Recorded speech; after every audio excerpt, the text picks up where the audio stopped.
Well, hello, you gorgeous mother truckers. So, Chagos Islands has been a bit of a spinny thing today, wasn't there?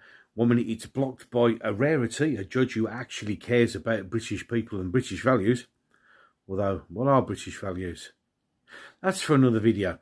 And of course, that's immediately overruled. And now we're all celebrating the greatest deal ever. Yeah.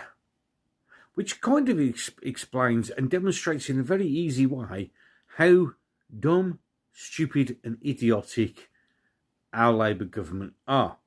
You see, now I'm going to do this slowly and I'm going to have to go through it in my head because maybe me saying it for the 100th time out loud will make it make sense because it doesn't.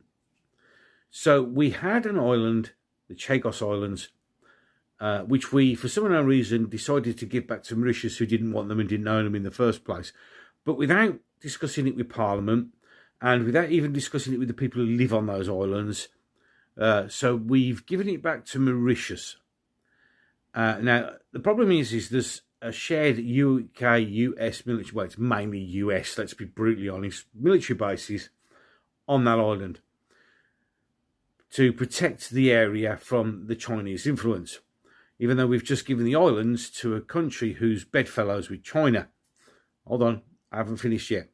So after giving back the islands to somebody who didn't want them, didn't own them, we now are paying those people to have the bases on the islands that we used to own. And apparently that secures the futures of the bases whose futures weren't under threat because we own the islands that they were on.